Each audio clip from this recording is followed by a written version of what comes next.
Good morning, everybody.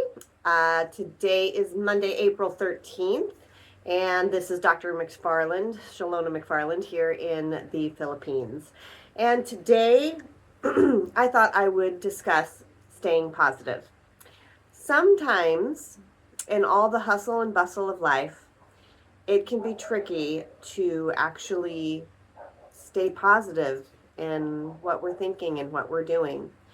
And sometimes we need a little boost of positivity in order to get through whatever it is we're going through.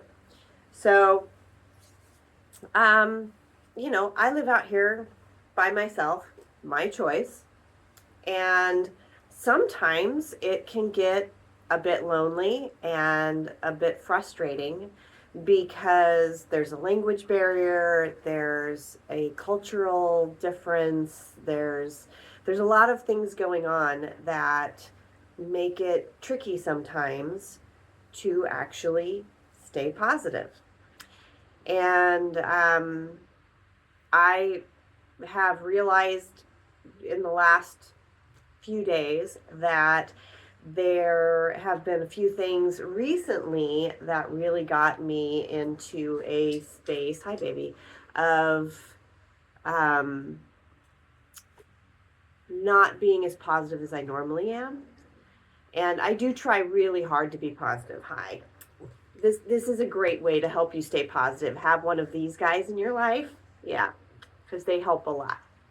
Um, but like, oh, don't do that. Oh, bugger. Sorry. Stop it. She's bumping my little gadgets here. Stop. Ugh. Great. Now I can't get it to stay again. Okay. At any rate, in order to stay positive, there we go.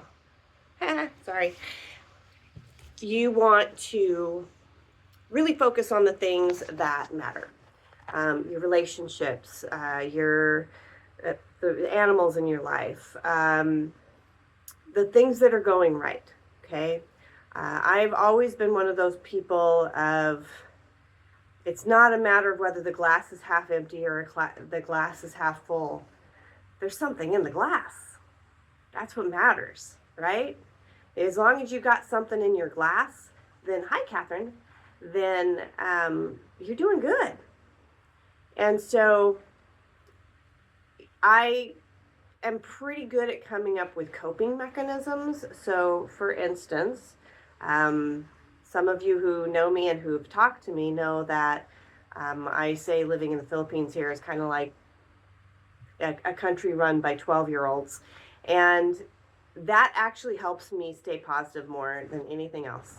Because when I'm having one of those moments where I'm like, oh my Lord, why are they doing this? I can just say to myself, oh, that's right. They're 12-year-olds. And you know what? It levels me right out. Whether it's true or not, that resonates for me. And so that helps me stay positive in that moment. I have, people who contact me and tell me things that are going on in their lives that are just awful.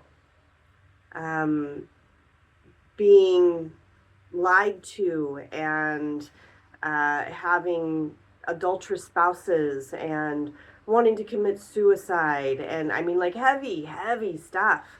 And I feel like as a doctor, it's part of my job to keep those situations, to shed a different light on them, and to try to help those people stay positive in that moment so they don't do something they're going to regret, and that they shift into a headspace that isn't serving them. So that's the biggest thing, I guess, in order to stay positive is really think about, the headspace you're in and keep those positive people around you. Keep them close so that when you are having issues, you have somebody to talk to. When I was in Tubataha, there was 4 Americans, 1 Chinese, 2 Japanese, and about 15 or 18 Filipinos. So I was in the segregation crowd as usual. And I can't tell you how nice it was to actually have some other Americans there just to talk to. Because if it had just been me on that boat, that would have been a much different experience and it wouldn't have been near as cool. But, you know, you have to find those moments of peace and those moments of tranquility where, you know, even if you go to a corner in the house or, you know, go diving like I do, you know, find quiet time, go hiking in the mountains, find that moment to where you can just have peace and find that it's there. God always gives you peace somewhere. You might have to look for it. You might be the calm in the storm. And if you can't figure out how to find your peace and how to ground yourself, you'll never be able to be that for somebody else, much less yourself. So, with all that said, try and find the peace in life.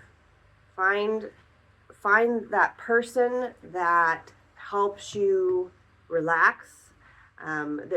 That's another reason why I get adjusted every week. That helps ground me. I know that when I am not adjusted, I am not in alignment, my hormones are off, my brain chemistry is off, like everything is off, not to mention my body is off. And so it's very difficult to function properly when your house is on fire and you're not doing anything about it. Okay? Or when you've got all of these things going on in you and you're just holding it in. That is causing stress and tension in your body, and that will make you be sick. People who lie all the time are sick. Think about it. Think about the people you know who are liars. They're sick. They do not have good health because they know they are out of integrity. They know they are not doing what they're supposed to be doing. And therefore, they're making themselves sick. So think about it. It's not true for every sick person, but think about those people that you know that are out of integrity with themselves and with everyone around them. They're not healthy, happy people. They can't be because they're out of integrity with themselves. Alrighty, guys. Hopefully that gives you a little something to think about today. Sorry about the loss of shoe integrity in here where my video fell apart, but hopefully that gives you something to think about and to focus on. Find those people in your life that make you happy, that ground you, that can help you. Get a dog or a cat or something and something that helps keep you happy and takes, I mean, I don't know anybody besides a child who can take you out of a bad mood instantly more than an animal. You know, even, I mean, the experiences I had when I was in Tuba Taha, that was just absolutely phenomenal. Being within reaching distance of a freaking whale shark in the wild, that was incredible. I can't even describe it. And, you know, when you have experiences that just like blow your mind and you're having a bad moment, think about that experience. Oh, wow. Do you remember when that happened and you're out of that moment? You're out of that bad instant and you're back into that moment of a happy space. So find your happy space, find some peace in your life, and give it a go. See if that won't help change how you feel, your outlook on life. It always makes things a little bit better. Okay, guys. I know I kind of rambled on this morning, couldn't think of a topic. So give me a topic next time and I'll talk about something a little bit more consistent. Alrighty, guys. God bless, take care, and I will talk to you next Monday.